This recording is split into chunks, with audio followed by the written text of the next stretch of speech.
O Senhor esteja convosco.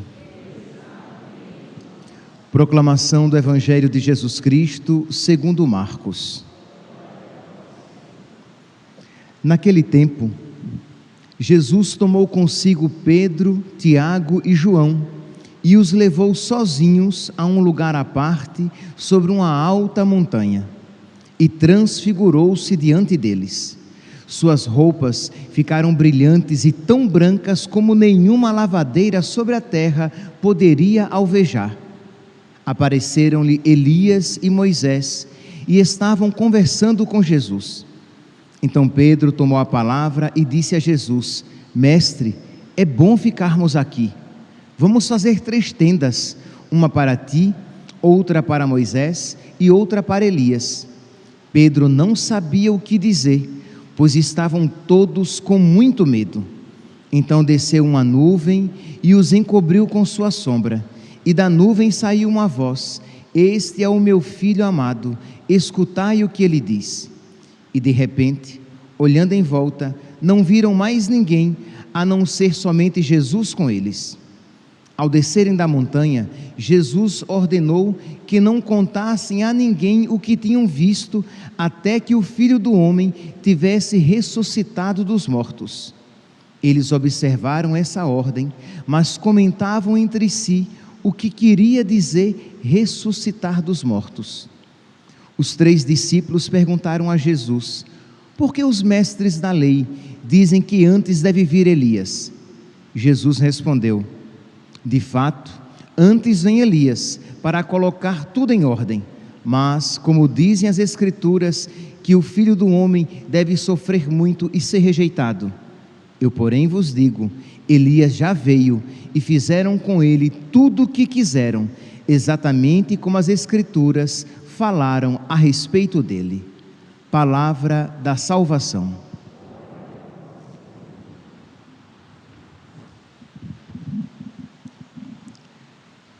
Caríssimos irmãos e irmãs, o Evangelho de hoje, do capítulo 9 de São Marcos, nos apresenta aquele fato tão conhecido a nós, a transfiguração de nosso Senhor. Jesus que se transfigura, que é transfigurado, diz que as suas vestes ficam mais brancas do que qualquer lavadeira no mundo poderia deixar, e ele luminoso, e aquilo oferece aos apóstolos Pedro, Tiago e João um encontro profundo com Deus. Então eles viram Deus mais intimamente.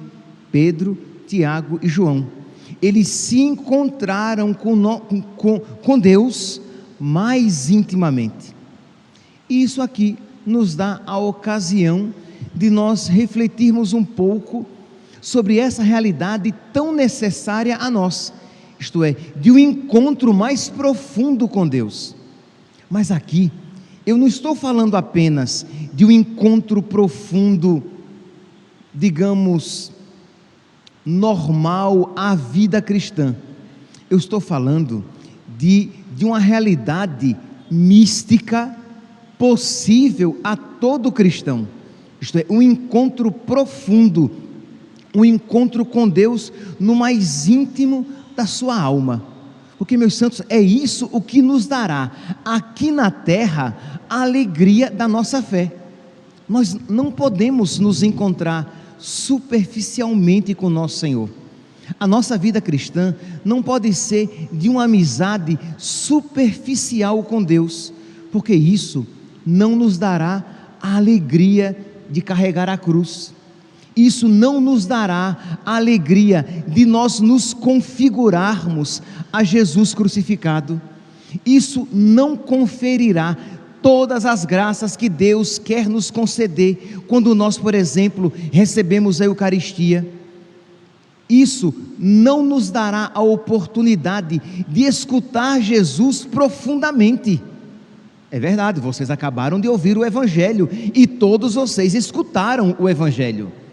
Mas vocês concordam comigo que, infelizmente, nem todos, talvez muitos, aqui, nesta igreja, e aqueles que vão ouvir pelas redes sociais, não escutaram profundamente na sua alma?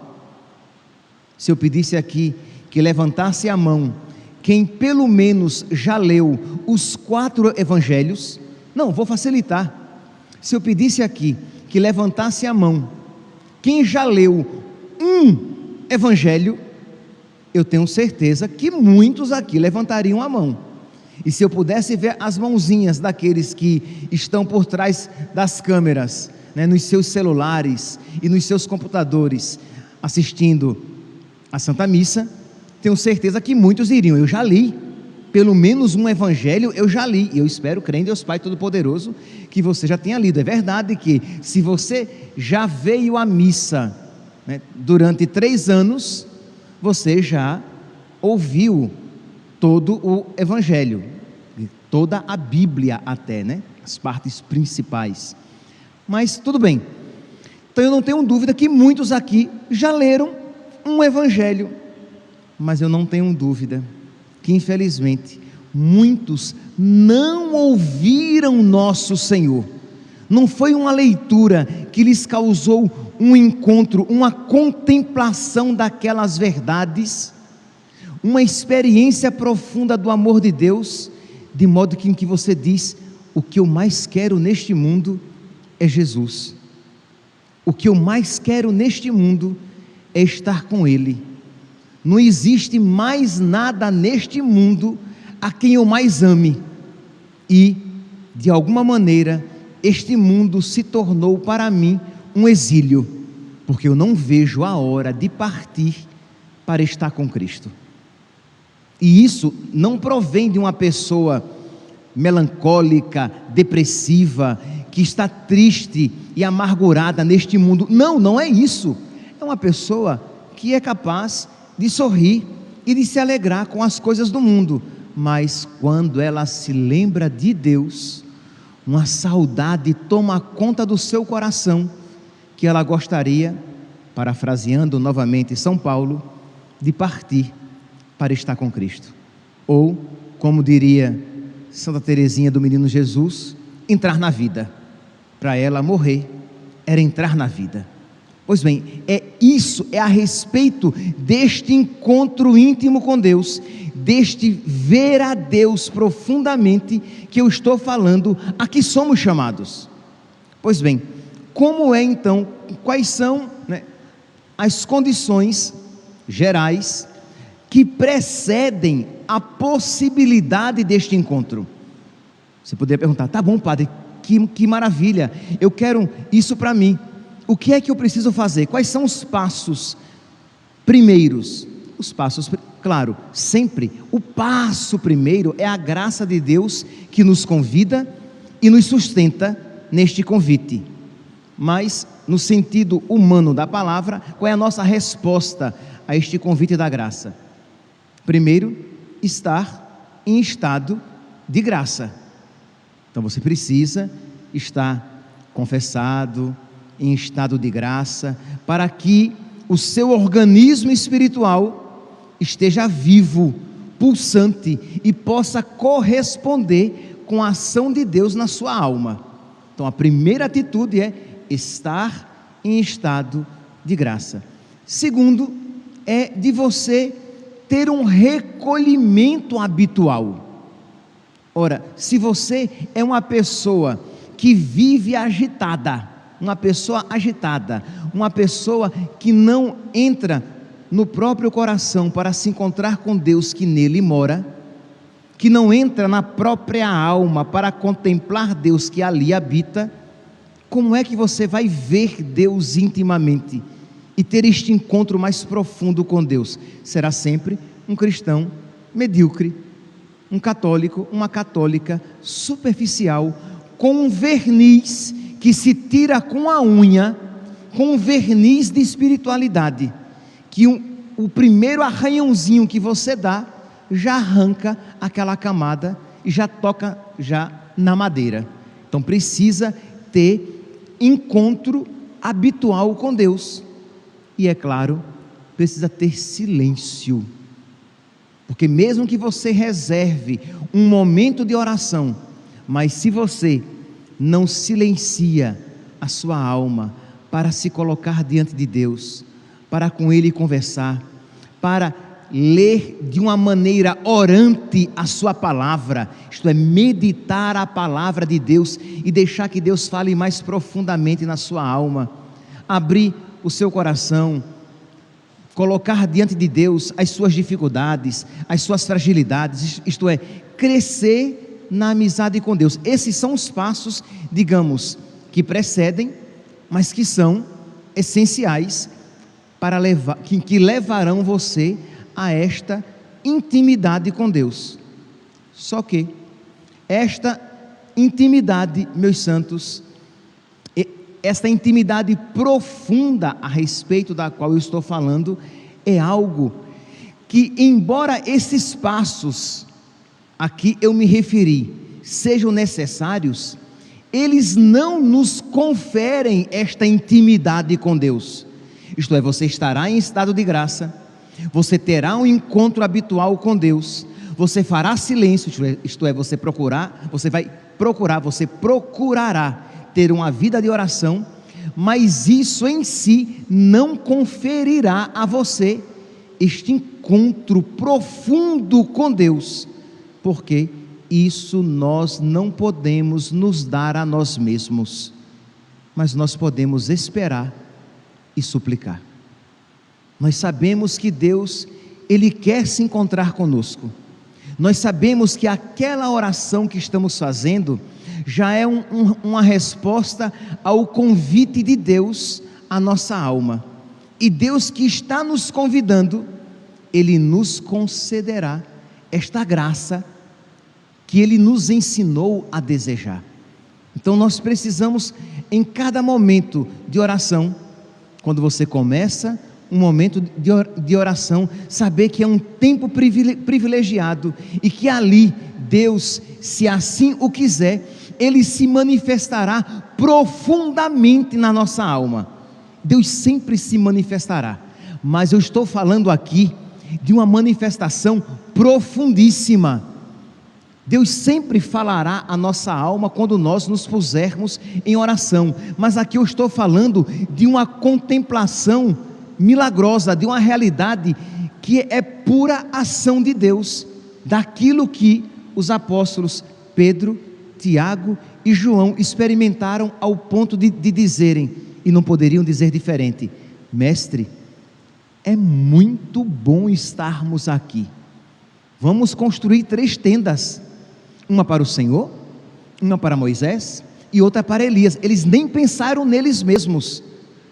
Quando uma pessoa está feliz, quando uma pessoa está muito feliz, ela se esquece de si mesma, e o contrário é terrivelmente verdadeiro. Quando uma pessoa está infeliz, ela só pensa em si mesma, no seu sofrimento, na sua dor, no seu problema. Então os apóstolos estavam tomados por Deus, banhados por Deus, mergulhados em Deus, e só pensavam em Deus. Então, se vos possuo, o que mais me atrai neste mundo? Então, Senhor, iremos construir 3 tendas, uma para o Senhor, uma para Moisés e outra para Elias. Então aqui, meus santos, esta primeira parte nos apresenta como é desejável este encontro profundo com Deus, que nos levará a uma verdadeira santidade, e que nós precisamos nos preparar para receber este dom que Deus quer nos oferecer. Mas tem que ter um mas, né? Tem que ter uma conjunção adversativa. Mas, porém, no entanto, todavia, não obstante, o caminho normal para Deus conceder esta graça a nós, ela vem no final de um processo doloroso, de um processo de purificação, para que nós de verdade desejemos aquilo que estamos dizendo desejar e estejamos preparados para acolher aquela graça que Deus quer nos oferecer. Se nós olharmos, por exemplo, no evangelho de hoje, que nos mostram que Jesus, resplandecente, transfigurado, ele conversava com Moisés e Elias. Moisés e Elias tiveram este encontro maravilhoso com Deus.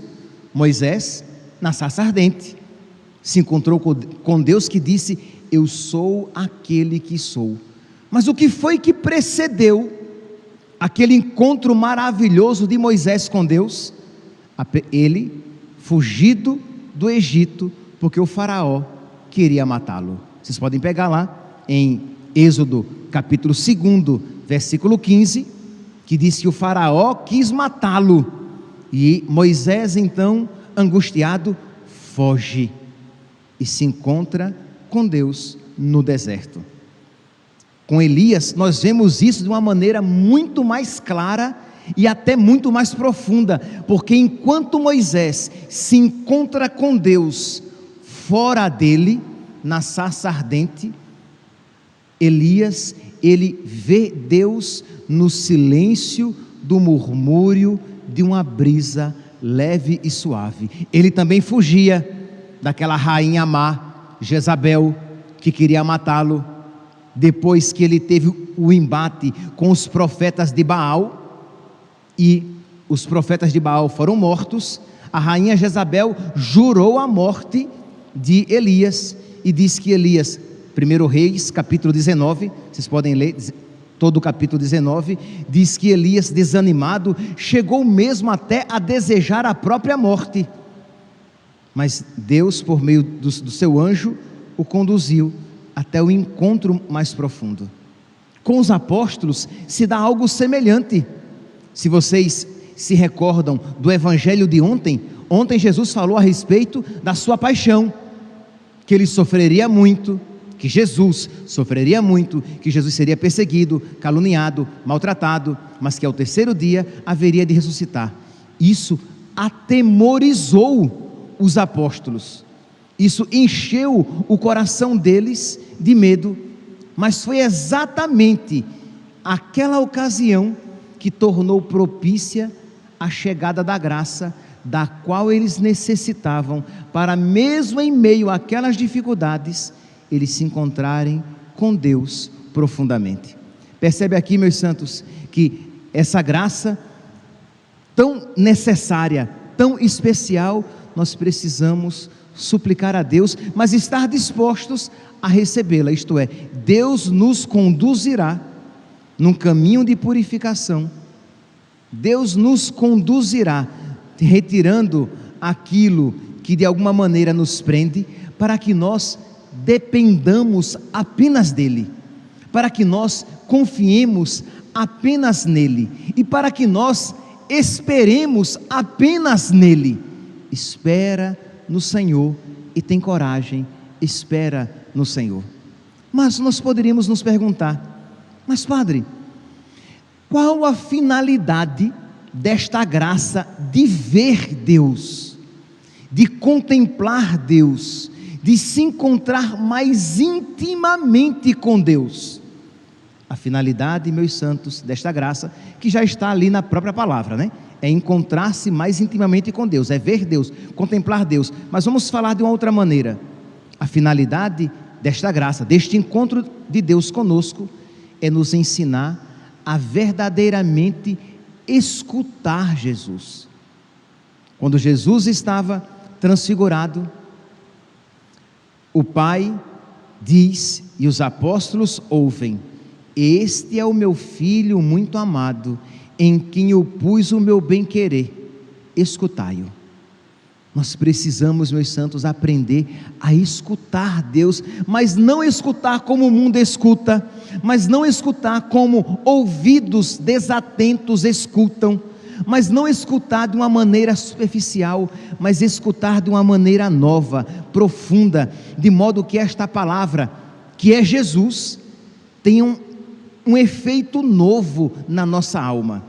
Vocês não vão escutar uma palavra diferente daquela que vocês já escutaram, mas vocês vão escutar de uma maneira diferente, e esta palavra vai produzir um efeito novo.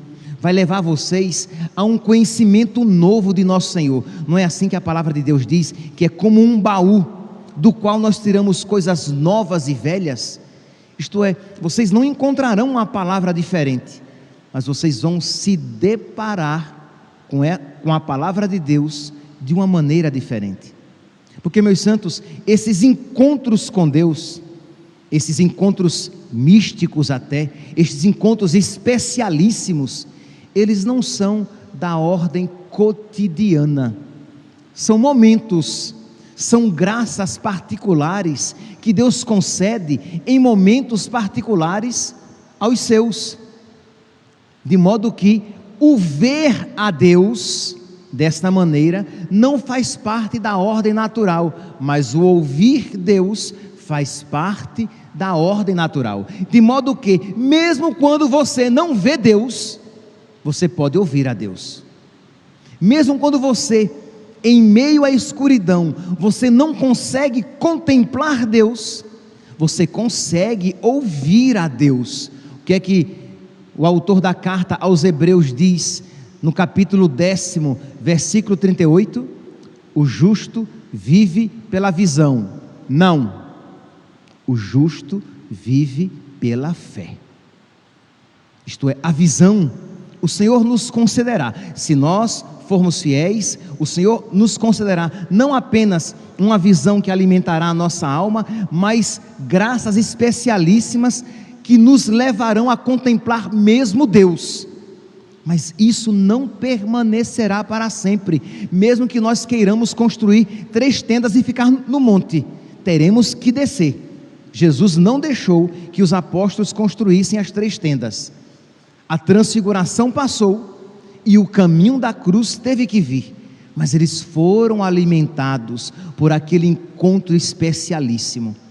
Então, o justo vive pela fé. Mesmo que nós então não vejamos Deus, poderemos sempre escutá-lo.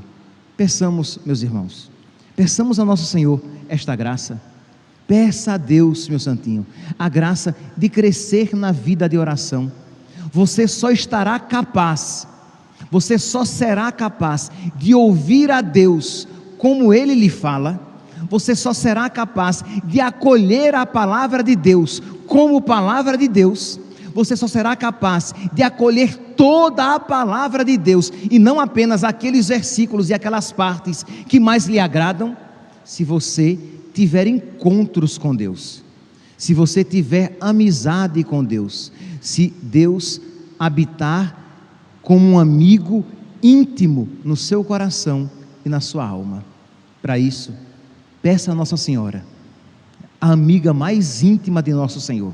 É verdade, ela é sua mãe, é a mãe de nosso Senhor, mas a amiga mais íntima, a criatura mais íntima de Deus, que ela nos ensine o segredo da amizade com Jesus, que ela nos ensine, assim como ela acolheu a palavra no seu ventre, mas primeiramente no seu coração, que ela nos ensine também a receber Jesus, não apenas na nossa boca, quando nós dizemos amém e recebemos a Eucaristia, e não apenas no ouvido físico, quando ouvimos a palavra de Deus, mas que nós acolhamos a palavra de Deus na sua alma, para que assim, e somente assim, nós possamos ser amigos e amigos íntimos de nosso Senhor. Louvado seja nosso Senhor Jesus Cristo, para sempre seja louvado.